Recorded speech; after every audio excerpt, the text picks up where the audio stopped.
नमस्कार मेरे प्यारे भाइयों, मैं हूं आर्यन और आप सुन रहे हैं आज की हॉरर कहानी, वो भी मेरी जुबानी।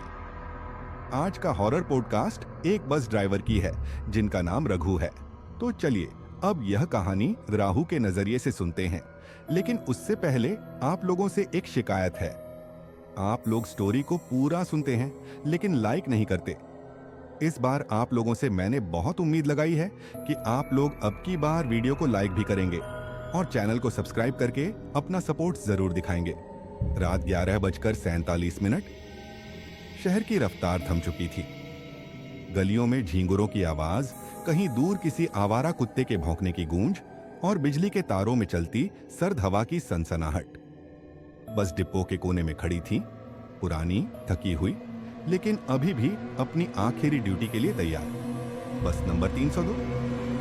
रघुवीर, या जैसे सब कहते थे रघु भैया, अपने सीट पर आकर बैठा। धीरे से सीट को पीछे झटककर पीठ टिकाई और एक गहरी सांस ली। हाथ अपने आप स्टीयरिंग पर चला गया, जैसे उसकी उंगलियों को यह स्टीयरिंग याद हो। आज भी वही रूट। नया कंडक्टर राहुल मुस्कुराता हुआ बोला। उसका चेहरा अभी भी ताजगी से भरा था, जैसे उसे डर के बारे में कोई अंदाजा ही ना हो। रघु ने धीमे से कहा, 302 हमेशा वही रूट जाती है, रामगढ़ से भूतगढ़, और बीच में सिर्फ अंधेरा होता है। राहुल ने हंसते हुए सिर हिलाया। सर, ये भूतगढ़ सुनकर तो डर लगता है यार। लोग ऐसे नाम रखते कैसे हैं? रघु ने एक नजर उसे देखा, फिर बाहर झांका। उसके चेहरे पर कोई हंसी नहीं थी। कुछ नाम लोगों ने रखे होते हैं, कुछ खुद जगह अपना नाम रख लेती हैं। बस का इंजन गड़गड़ाया। एक गहरी थरथराहट से सारा लोहे का ढांचा कांपा और फिर धीरे धीरे बस आगे बढ़ी। रात 12:02 बस अब शहर से बाहर निकल चुकी थी। दाईं ओर काले काले खेत और बाईं ओर कोई भी बस्ती नहीं, बस वीरान। 3 सवारियां चढ़ी थीं इस रूट पर। सब अजनबी थे। पहली सवारी एक बुजुर्ग आदमी जिनकी चाल में थकावट थी, लेकिन आंखें लगातार खिड़की के बाहर किसी चीज को देख रही थीं, जैसे वो किसी का इंतजार कर रहे हों। दूसरी एक लड़की, लगभग 23-24 की होगी, जीन्स टोपी और हेडफोन में खोई हुई। उसके चेहरे पर कोई हाव भाव नहीं थे, लेकिन उसकी उंगलियां बार बार कांप रही थीं। तीसरी एक अधेड़ उम्र का आदमी जिसने चढ़ते ही अपनी सीट बदली। पहले 5 नंबर, फिर 8, फिर 13। हर बार कुछ देखते हुए, जैसे वो किसी से छुप रहा हो। रघु ने रियर व्यू मिरर में झांका। सब सामान्य लग रहे थे, लेकिन कोई बात थी जो उस बस में कुछ ठीक नहीं लग रही थी। बस जब मोती झील मोड़ से गुजरी तो हमेशा की तरह एक अजीब सी ठंडी हवा का झोंका अंदर आया। आज की हवा में धुंध नहीं, कुछ भारीपन था। रघु ने खिड़की बंद करनी चाहिए, पर खिड़की हिली ही नहीं। तभी क्रहार, रेडियो अपने आप चालू हो गया। एक पुरानी आवाज, जैसे 90 के दशक की कोई महिला उद्घोषक बोल रही हो। अगर आप इस रास्ते पर सफर कर रहे हैं तो ध्यान रखें, कुछ रास्ते मंजिल की तरफ नहीं, अंधेरे की तरफ ले जाते हैं। रघु ने चौंक कर रेडियो बंद किया। यह रेडियो चालू कैसे हुआ? उसने खुद से बुदबुदाया। उसने तो रेडियो लगाया ही नहीं था। पीछे से हंसी की धीमी सी आवाज आई, जैसे कोई छोटा बच्चा खिलखिला रहा हो। रघु ने फौरन रियर व्यू मिरर देखा। बस की पिछली सीट पर कोई बैठा था। चेहरा नहीं दिख रहा था, बस काले बाल और हाथ में एक गुड़िया। बस में बच्चा तो चढ़ा ही नहीं था। राहुल, रघु ने जोर से पुकारा। कोई जवाब नहीं। राहुल, एक बार फिर। धप धप पप। पीछे से किसी के दौड़ने की आवाज की साई, जैसे कोई सीटों के बीच से दौड़ता चला आ रहा हो। रघु ने ब्रेक मारा। बस एक झटके से रुक गई। हेडलाइट्स दूर तक फैली, लेकिन सामने सिर्फ धुंध और खाली रास्ता था। क्या हुआ? एक सवारी चिल्लाई। रघु ने कोई जवाब नहीं दिया। वो अपनी सीट से धीरे धीरे उठा और बस के पीछे की तरफ बढ़ा। हर कदम जैसे भारी होता जा रहा था। एक सीट पर कुछ ताजा लिखा हुआ था, लाल चिपचिपा जैसे खून। तू भी अब हमारा है। राहुल कहीं नहीं दिखा। अचानक खिड़की के कांच पर किसी ने जोर से थपथपाया। धप्पा धप धप। रघु उछल पड़ा।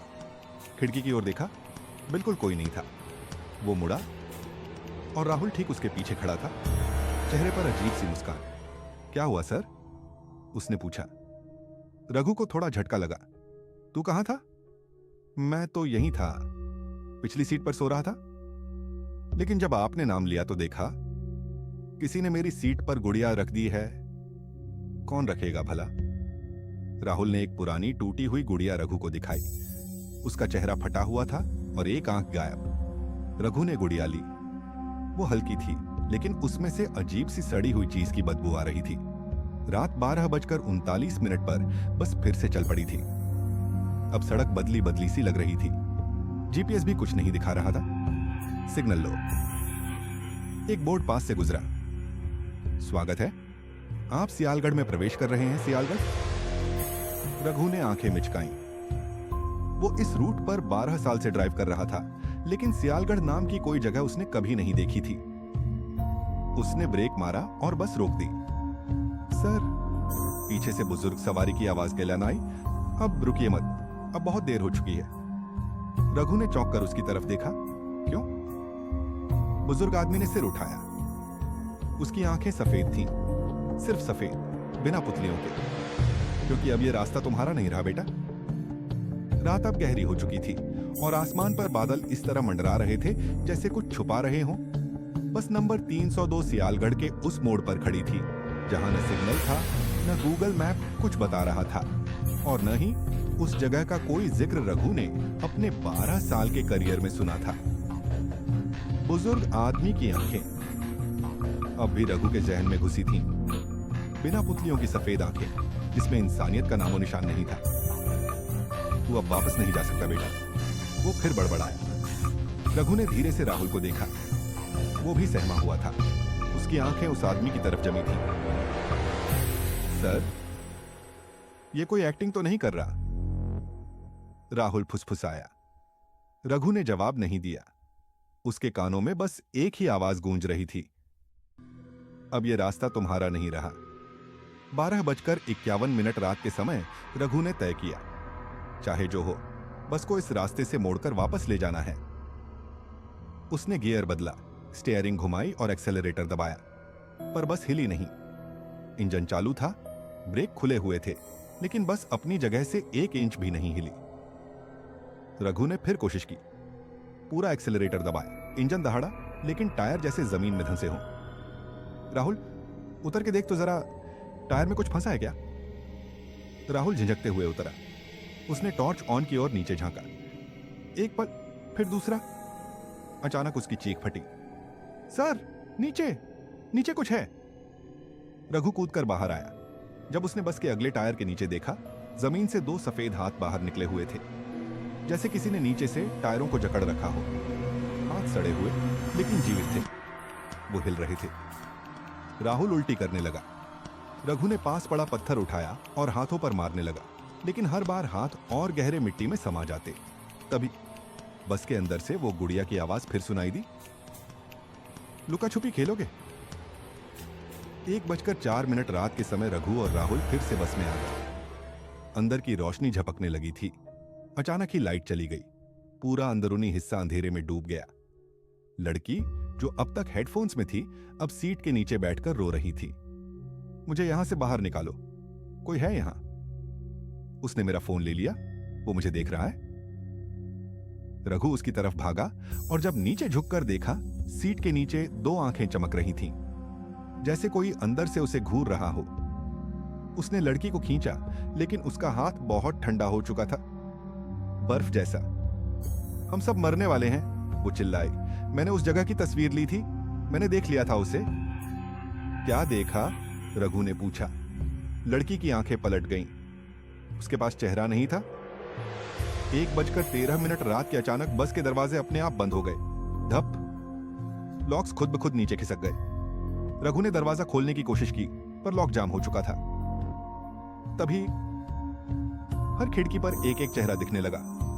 काले सफेद, बिना आंखों के, सिर्फ दांत और खून।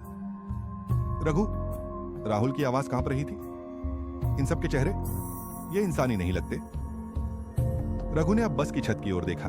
छत से एक परछाई टपककर सीधी मिडिल आइल में आ गिरी। कोई और अब बस में था। सवारियां धीरे धीरे उठने लगी। वो तीनों अजनबी अब एक जगह इकट्ठा हो चुके थे। उनकी आंखों से काला खून निकल रहा था। एक साथ बोले, अब बस पूरी हो गई है, चलो सियालगढ़ के अंदर। रघु ने देखा बस अब अपने आप स्टार्ट हो गई थी। क्लच अपने आप दबा, गियर चढ़ा और बस धीरे धीरे उस मोड़ के अंदर बढ़ने लगी जहां कोई सड़क नहीं थी, सिर्फ जंगल। राहुल ने बगल से पूछा, सर अब क्या करें? रघु ने धीमी आवाज में कहा, अब या तो ये रास्ता हमें निकलेगा या हम इसका राज खोज निकालेंगे। बस अब अपनी मर्जी से चल रही थी। रघु और राहुल सिर्फ दर्शक बन चुके थे। स्टीयरिंग व्हील अपने आप घूम रहा था, गियर खुद बदल रहा था और खिड़कियों के बाहर वो जंगल था जो कभी खत्म नहीं होता। सियालगढ़ नाम जितना सुनने में भुतहा लगता है, हकीकत उससे कहीं ज्यादा डरावनी थी। बस की हेडलाइटें जब भी पेड़ों पर पड़ती, ऐसा लगता जैसे पेड़ अपनी जगह से हिल रहे हों, जैसे कुछ झांक रहा हो, पीछा कर रहा हो। 1:26 सुबह बस अचानक रुक गई। ना ब्रेक दबाया गया, ना कोई रुकावट थी, बस जैसे किसी अदृश्य हाथ ने उसे थामा हो। सर, राहुल ने डरते हुए कहा, यह जगह बहुत अलग है। रघु ने बाहर देखा, एक टूटा फूटा बस स्टॉप दिख रहा था, जंग खाया हुआ बोर्ड, सियालगढ़ अंतिम पड़ाव। उसके नीचे खून से लिखा था, जो अंदर गया वो लौट कर नहीं आया। रघु ने गहरी सांस ली। अब यहां से सिर्फ एक रास्ता है बाहर निकलने का, और वो है इस जगह को समझना। राहुल ने कांपते हुए पूछा, कैसे? रघु ने धीरे से कहा, यहां कुछ था, कोई हादसा, कोई ऐसा सच जो इस जगह को मरा नहीं बल्कि जिंदा भूत बना गया। 1:32 रात के समय बस का दरवाजा खुला, खुद ब खुद। रघु और राहुल नीचे उतरे। तीनों सवारियां, वो बुजुर्ग, वो लड़की और वो अधेड़ आदमी, अब बस में नहीं थे। वो लोग कहां गए? राहुल घबराया। रघु ने बस की छत की तरफ इशारा किया। वो तीनों वहां खड़े थे, उल्टे, छत पर लटके हुए। उनकी गर्दनें मुड़ी हुई थीं, चेहरे पर भयानक मुस्कान और आंखों से सियालगढ़ का नक्शा रिस रहा था। सचमुच आंखों से। एक कबीर नेता। 1:38 जैसे ही दोनों एक तरफ बढ़े, एक पुराना मंदिर दिखा, मिट्टी से बना, टूटी हुई मूर्तियां और वहां एक दीवार पर खुदा हुआ नाम, शांति देवी। ये मृत्यु 16 अप्रैल 1985। रघु की सांस अटक गई। शांति देवी मेरी मां का नाम था, उसने धीरे से कहा। राहुल चौंका। क्या? मां ने मरने से पहले सियालगढ़ का नाम लिया था। मैंने कभी नहीं सोचा था कि वो असली है। तो ये सब तुमसे जुड़ा? रघु ने मंदिर के भीतर कदम रखा। अंदर एक पुरानी जली हुई डायरी मिली। उसके पहले पन्ने पर लिखा था, मैं शांति हूं और मैंने इस गांव को रोका था। अब कोई और उसे रोकेगा या सब खत्म हो जाएगा। 1:40 सुबह तभी मंदिर की घंटी अपने आप बजने लगी। टन फन, टन टन चिनी। हर बजने के साथ जमीन हिलती थी, जैसे कोई जाग रहा हो। अचानक मिट्टी फटी और मंदिर के फर्श से एक हाथ निकला, काला, लंबा, कांटों से भरा। फिर एक और फिर एक आकृति, बिना चेहरा, बिना आंख, बस अंधेरा, धुआं और क्रोध। वो बाहर आ चुका था। 1:49 राहुल चिल्लाया, भागो सर, ये वो चीज है जिसने सबको मारा। रघु वहीं खड़ा रहा, उसकी मां की डायरी पकड़े। उसने उस पर अच्छाई को सीधा देखा और चीखा, मैं शांति का बेटा हूं। अगर तुम्हें शांति ने रोका था तो आज मैं तुम्हें खत्म करने आया हूं। पर अच्छाई रुक गई। फिर उसने कुछ बड़बड़ाया, कोई अजीब उल्टी जबान, और तभी पूरे सियालगढ़ में आग लग गई। पेड़ जलने लगे, हवाओं में चीखें गूंजने लगीं। बस अपने आप फिर से स्टार्ट हो गई, जैसे कोई कह रहा हो, वक्त खत्म हो रहा है। 1:59 रात्रि रघु को खींचकर बस तक लाया। जैसे ही दोनों चढ़े, परछाई उनके पीछे दौड़ी। बस का दरवाजा बंद हुआ 1 सेकंड के फासले से, और जैसे ही बस आगे बढ़ी, सियालगढ़ पीछे धुएं में गुम हो गया। 2:11 सुबह दोनों सीटों पर बैठे चुप थे। रघु ने डायरी को सीने से लगाया और धीरे से कहा, अब ये सिर्फ एक रात की कहानी नहीं है, अब ये मेरा बदला है। बस अब एक वीरान रास्ते पर तेजी से दौड़ रही थी। नक्शे में उस रास्ते का कोई नाम नहीं था, सिर्फ स्क्रीन पर लिखा था, unmarked road distance unknown. Raghu diary को पढ़ रहा था। हर पन्ना जैसे सियालगढ़ की आत्मा खोलता जा रहा था। 16 अप्रैल 1985। डायरी का अंश। आज गांव के मंदिर में कुछ गलत हुआ। वो आदमी जिसने खुद को महामंत्र कहा था कुछ पढ़ रहा था। कहते हैं वो आत्मा बुला रहा था जो समय से भी पहले की है। हमने उसे रोका लेकिन देर हो चुकी थी। एक परछाई आई और उसने सब छीन लिया। सबने मुझे दोषी ठहराया, लेकिन मैं जानती हूं वो फिर लौटेगा और मेरे बेटे के जरिए उसे रोका जाएगा। रघु के हाथ कांप गए। सर, राहुल ने डरते हुए कहा, क्या इसका मतलब वो चीज तुम्हें ढूंढ रही है? रघु ने सर हिलाया। नहीं, वो मुझे नहीं, मेरे अंदर उस दरवाजे को ढूंढ रही है जिससे वो इस दुनिया में वापस आ सके। 2:37 रात के समय तभी बस की हेडलाइटें बंद हो गईं। सड़क पर सिर्फ अंधेरा। बस ने खुद रफ्तार धीमी की और एक पुराने ढहे हुए स्कूल के सामने रुक गई। सियालगढ़ प्राथमिक विद्यालय दीवार पर खून से लिखा था, जहां पहली बार वो देखा था। रघु और राहुल धीरे धीरे बाहर निकले। दरवाजा छू की आवाज के साथ खुला। भीतर घुप अंधेरा, लेकिन हर दीवार पर किसी बच्चे की चीखें, खरोंचें और खून के निशान। रघु ने अपनी मां का नाम दीवार पर लिखा देखा, शांति, और उसके नीचे एक और नाम था, अनाम। ये कौन है? राहुल फुसफुसाया। रघु बुदबुदाया, वो आत्मा जिसका कोई नाम नहीं था। मां उसे अनाम कहती थी। 2:51 क्लासरूम के एक कोने में एक पुराना टेप रिकॉर्डर रखा था। रघु ने उसे ऑन किया। उसमें आवाज थी, एक औरत की, कांपती हुई, थकी हुई। अगर तुम ये सुन रहे हो तो शायद तुम मेरे बेटे हो। वो अब भी जीवित है, वो अनाम। उसे तभी रोका जा सकता है जब तुम खुद मुझे फिर से बुलाओ। हवन कुंड में मेरी अस्थियां हैं और मंत्र है, AUM क्षमाय नमः मम रक्षां कुरु। बस एक बार, फिर मैं वापस आ जाऊंगी उसे रोकने। राहुल की आंखें फैल गईं। तुम्हारी मां आत्मा बनकर अनाम से लड़ना चाहती है? रघु ने धीरे से सर हिलाया। और उसके लिए हमें उस पुराने मंदिर में फिर लौटना होगा। 3:04 बस अब फिर अपने आप चलने लगी, जैसे उसे मंजिल पता हो। पीछे उन 3 अजनबियों के चेहरे अब पिघलने लगे थे। उनकी पहचान खत्म हो रही थी, और जब रघु ने पलट कर देखा, वो सब अब एक ही शक्ल में बदल गए थे। एक ही चेहरा, अनाम का चेहरा। आंखों की जगह काले गड्ढे, चेहरा जलता हुआ, और होंठ जैसे किसी और की त्वचा से सिले गए हों। 3:15 सुबह मंदिर वापस आ चुका था सामने। इस बार वो जला नहीं था, बल्कि जलता हुआ दिख रहा था, जैसे समय उल्टा चल रहा हो। रघु ने हवन कुंड के पास वो अस्थियां रखी जो बस में पिछले सीट के नीचे छुपी मिली थी, मां की अस्थियां, और मंत्र पढ़ना शुरू किया। आयुएम क्षमाय नमः मम रक्षां कुरु, आयुएम क्षमाय नमः मम रक्षां कुरु। आसमान गरजने लगा, जमीन कांपने लगी, और तभी वो लौटी, एक उजली, शांत लेकिन तेजस्वी ऊर्जा के रूप में अपनी शांति देवी। उसकी आंखों में आंसू थे, लेकिन स्वर में आग। तू फिर आया अनाम, अब मेरे बेटे को तू नहीं ले सकेगा। 3:26 सुबह अनाम चीख रहा था सामी समा। उसकी आवाज का से मंदिर की दीवारें फट रही थीं, लेकिन अब रघु और शांति एक साथ थे, मां और बेटा, प्रकाश और अंधेरा, शांति और अनाम। 3:43 सुबह शांति देवी ने अंतिम मंत्र बोला, यत्र नरकाय स्थितम तमा तत्र प्रतिशापो ममस्तु, और अनाम आग में जलने लगा, चीखता हुआ, मिटता हुआ, बस जल उठी, और फिर एक पल में शांत। 3:40 रघु और राहुल अब बस में थे। सड़क अब साफ थी, कोई सियालगढ़ नहीं, कोई शोर नहीं, बस सुबह की हल्की किरणें और एक स्टॉप बोर्ड, अंतिम पड़ाव, मोक्षनगर। 4:07 रघु और राहुल बस से उतरे। सामने एक छोटा सा शहर, सफाई से भरा, शांत, सीधा सपनों जैसा। नाम का ही असर था शायद, मोक्षनगर, जहां आत्माएं शांति पाती थीं। पर यह शांति कुछ ज्यादा ही अजीब थी। सड़क पर कोई नहीं था, दुकानों के बोर्ड लहराते थे, लेकिन दरवाजे बंद थे।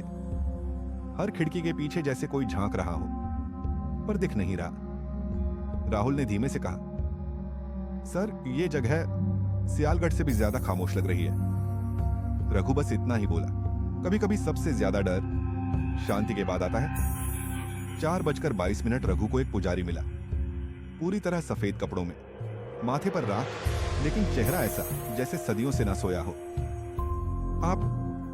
आप शांति के पुत्र हैं? उसने पूछा। रघु ने सर हिलाया। पुजारी कांप गया। तो आपको यह जानना चाहिए, मोक्षनगर कोई शहर नहीं बल्कि दरवाजा है। किस चीज का दरवाजा? राहुल ने पूछा। पुजारी बोला, असली नरक और नकली मुक्ति के बीच का। 4:39 पुजारी उन्हें एक गुफा में ले गया, जहां दीवारों पर हजारों चेहरों की नक्काशी थी। हर चेहरा किसी यातना में चीखता हुआ। बीच में एक दर्पण, सियाल दर्पण, जिसमें देखने पर इंसान अपनी आत्मा का असली रूप देखता था। रघु ने झांक कर देखा और उस पल उसका दम घुटने लगा। उसकी परछाई में अनाम फिर से दिखा, धीरे धीरे बनता हुआ। उसकी आत्मा में दरार बनती जा रही थी। राहुल ने भी झांका और उसके पीछे खड़ा एक बच्चा दिखा। वो कौन है? राहुल कांपा। पुजारी बोला, ये वही हैं जिनकी आत्माएं मोक्ष नगर में कैद हैं, वो सब जिनकी मुक्ति अधूरी रही। 5:01 पुजारी ने बताया। जब अनाम को जलाया गया, उसका शरीर नष्ट हुआ, लेकिन आत्मा नहीं। वो अब रघु से जुड़ी है। अगर रघु खुद को नहीं शुद्ध करेगा तो अनाम इसी शरीर से वापस आएगा। रघु बोला, तो मैं क्या करूं? पुजारी ने एक चाकू निकाल कर दिया। यह आत्मयज्ञ का शस्त्र है। तुम्हें अपनी सबसे गहरी याद के सामने इसे चलाना होगा। और अगर तुम सच में शुद्ध हो तो अनाम हमेशा के लिए मिट जाएगा, वरना तुम्हारा शरीर उसका पिंजरा बन जाएगा। 5:23 रघु उस दर्पण के सामने खड़ा था। आंखें बंद की और खुद को अपने बचपन में पाया, जहां मां को जलते देखा था लेकिन कुछ नहीं कर पाया था। वो चिल्लाया, मां, माफ करना, मैं तब बच्चा था, पर आज मैं तुम्हारे लिए सब करूंगा। और उसने चाकू अपने सीने की ओर घुमाया। लाल रोशनी फूटी, गुफा कांपी, दर्पण चटकने लगा। अनाम की चीखें फिर से गूंजी, पर इस बार कमजोर थीं। 5:30 राहुल रोता हुआ पुकारा, रघु भैया, क्या कर रहे हो? मत कीजिए। रघु मुस्कुराया, अब डरना नहीं, अब डर को जलाना है। और उसने चाकू चलाया। 5:40 सुबह दर्पण फूटा। एक सफेद रोशनी सब तरफ फैल गई। अनाम की परछाई एक बार फिर धुएं में समा गई, लेकिन इस बार उसके साथ हजारों आत्माएं भी मुक्त हो गईं। हर दीवार पर बनी नक्काशी अब साफ हो चुकी थी। चेहरों की यातना अब मुस्कान में बदल गई थी। सुबह 6 बजे सूरज की पहली किरण मोक्षनगर पर पड़ी। रघु अब जमीन पर गिरा हुआ था, लेकिन उसके चेहरे पर शांति थी। राहुल ने उसे उठाया। सर, आपने कर दिखाया। रघु ने धीरे से आंखें खोली। नहीं, मां ने किया, मैं बस एक जरिया था। 6:06 मोक्षनगर अब सामान्य दिखने लगा था। सड़कें फिर से जिंदा थीं। दुकानों की खिड़कियां खुली, पर अब वहां डर नहीं था, बस शांति थी। पर रघु के भीतर एक बेचैनी अब भी थी। राहुल ने पूछा, अब सब खत्म हो गया ना? रघु चुप रहा। नहीं, उसने कहा, कुछ अधूरा है। अनाम गया, पर वो जो मेरे भीतर जागा है वो अब शांत नहीं रहेगा जब तक मैं वहां ना जाऊं जहां सब शुरू हुआ था। कहां? रघु ने देखा, बस फिर तैयार खड़ी थी। उस पर लिखा था, दिशा, मृत्युलोक, सवारियां केवल एक। 6:13 रघु बस में बैठा। राहुल चिल्लाया, आप अकेले कैसे जा सकते हैं? रघु बोला, ये मेरी आखिरी यात्रा है राहुल, और ये रास्ता सिर्फ मेरे लिए खुला है। तुम अब इस कहानी का हिस्सा नहीं, तुम अब गवाह बन गए हो। 6:30 सुबह बस चल पड़ी। इस बार रास्ते पर नहीं, हवा में। सड़क नीचे छूटती गई। नीला आसमान काला होता गया। हर मोड़ पर कहीं समय पीछे जा रहा था, कहीं आगे। रघु ने खिड़की से देखा, बचपन, मां की गोद, स्कूल, जलता हुआ सियालगढ़ और एक दरवाजा। वो दरवाजा जिसे कभी खोला नहीं गया था। 6:59 सुबह बस रुकती है। बाहर कुछ नहीं, ना जमीन ना आकाश, बस एक विशाल काला दरवाजा। दरवाजे पर लिखा था, जो अपने अंत को स्वीकारे वही अपने डर को मार सके। रघु उतरा। सामने एक आकृति खड़ी थी, वही चेहरा, वही आग, लेकिन अब बोल रहा था, मैं अनाम नहीं हूं रघु, मैं तुम्हारा डर हूं। तुम्हारे भीतर की वो आग जिसे तुमने कभी अपनाया ही नहीं। मैं तुमसे अलग नहीं, मैं तुम ही हूं। 7:10 सुबह रघु ने आंखें बंद की। हर डर उसकी आंखों के सामने था, माँ की मौत, अकेलापन, सियालगढ़, वो आत्माएं, खुद का असहाय बचपन। और फिर उसने वही मंत्र दोहराया, यूएम क्षमाय नमः, मम रक्षांकुरु। पर अब ये एक प्रार्थना नहीं, बल्कि एक स्वीकृति थी। दरवाजा खुद खुल गया। रघु उस काले अंधकार में चला गया। 7:30 सुबह मोक्ष नगर की बस स्टैंड पर राहुल अब भी बैठा था। तभी एक नया नोट उसके पास आकर गिरा, हवा में उड़कर आया था। उस पर लिखा था, मैं डर से नहीं जीता, मैं डर को समझकर जिया। अगर कभी वो फिर आए तो कहानी तुमसे शुरू होगी राहुल। रात की आखिरी बस फिर चलेगी। रघु समाप्त। या शायद नहीं। 5 साल बाद राहुल अब दिल्ली में रहता था। एक आईटी कंपनी में नौकरी करता। सब कुछ सामान्य चल रहा था, पर हर रात एक सपना आता। एक बस, एक खाली सीट और एक आवाज, अब तेरी बारी है। वो सपना रोज आता, सिर्फ एक चीज बदलती, घड़ी की सुई 1 मिनट आगे बढ़ती। आज वो समय था, रात के 12 बजे। राहुल काम से देर रात लौटा। नीचे एक पुरानी बस खड़ी थी, उस पर लिखा था, रात की आखिरी बस, रूट अनजाने चेहरे। ड्राइवर का चेहरा छुपा था, लेकिन वो बोला, सवार होना है, सवारी पहले से दर्ज है। राहुल ने कांपती आवाज में पूछा, कौन सी जगह जाएगी ये बस? ड्राइवर बोला, जहां डर ने शुरुआत की थी और अब वो अंत चाहता है। राहुल चढ़ गया। बस चली, और जैसे ही वो पीछे मुड़ा, 3 मुसाफिर पहले से बैठे थे। सबके चेहरे रघु के थे। इसका पार्ट 2 कल शाम 5 बजे आएगा, तो चैनल को सब्सक्राइब जरूर कर लें।